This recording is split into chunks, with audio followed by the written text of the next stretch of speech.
তুড়া হাতের বালা থাকে যদি সিটি গলে চান দিয়ে যাবেন তাতে সমান সমান তোমরা বাদাম পাবেন বাদাম বাদামে দাদা কাঁচা বাদাম আমার কাছে নেখো বুবু ভাজা বাদাম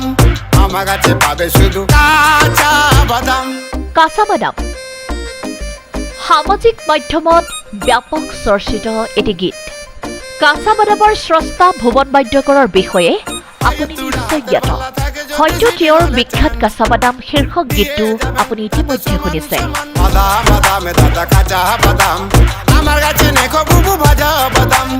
আমার কাছে পাবে শুধু কাঁচা বাদাম কিন্তু আপোনাৰ বাবে আছে এটি নতুন খবৰ পিছে তেওঁৰ কোনো নতুন গান অথবা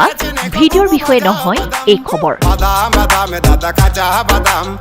হয়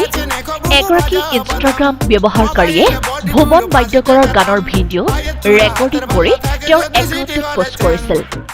মোবাইল বড়গুলো 5 টাকা দাম পায়ে তুড়া হাতের বালা থাকে যদি সিটি গলে চান দিয়ে যাবেন তাতে সমান সমান বাদাম পাবেন বাদাম বাদামে দাদা কাঁচা বাদাম আমার কাছে নেই বুবু ভাজা বাদাম আমার কাছে পাবেন শুধু কাঁচা বাদাম পাবেন বাদাম বাদামে দাদা কাঁচা বাদাম আমার কাছে নেখো বুবু ভাজা বাদাম আমার কাছে পাবে শুধু কাঁচা বাদাম ভিডিঅ'টো প্ৰথমে ছ'চিয়েল মিডিয়াত জনপ্ৰিয় হৈছিল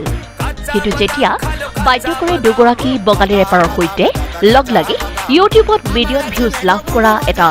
অফিচিয়েল ভিডিঅ' নিৰ্মাণ কৰে তেতিয়াই চৰ্চালৈ আহে ভুৱন বাদ্যকৰ বাদাম বাদামে দাদা কাঁচা বাদাম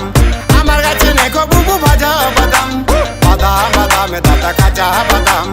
আমার কাছে পাবে শুধু কাঁচা বাদাম ইতিমধ্যে এইগৰাকী ভুৱন বাদ্যকাৰ এগৰাকী চেলিব্ৰিটিৰ শাৰীলৈ উন্নীত হোৱাৰ খবৰটো আপুনি লাভ কৰিছে তেওঁৰ দুৰ্ঘটনাৰ খবৰেই হওক বা বাদাম বিক্ৰী নকৰাৰ বিবৃতিয়েই হওক মুঠতে ভুৱন বাদ্যকৰৰ শেহতীয়া প্ৰতিটো ঘটনাই লাভ কৰি আহিছে ব্যাপক চৰ্চা সামাজিক মাধ্যমত আজি কিছুদিন আগত ভুৱন বাদ্যকৰে নিজকে এগৰাকী চেলিব্ৰিটি বুলি দাবী কৰিছিল আৰু এতিয়া বাদাম বিক্ৰী কৰাৰ কোনো প্ৰয়োজন নাই বুলি মন্তব্য কৰিছিল আৰু তেওঁ এই মন্তব্যই সামাজিক মাধ্যমত বিভিন্ন প্ৰতিক্ৰিয়াৰ সৃষ্টি কৰিছিল প্ৰাপ্ত খবৰ অনুসৰি ভুৱন বাদ্যকৰে এতিয়া তেওঁৰ চেলিব্ৰিটিৰ মন্তব্যৰ বাবে ক্ষমা বিচাৰিছে আৰু প্ৰয়োজন হলে পুনৰ বাদাম বিক্ৰী কৰিব বুলি কৈ তেওঁ পুনৰ পূৰ্বৰ স্থিতিলৈ ঘূৰি যাবলৈ বিচাৰিছে বাদাম বাদামে দাদা কাঁচা বাদাম আমার কাছে নেখো বুবু ভাজা বাদাম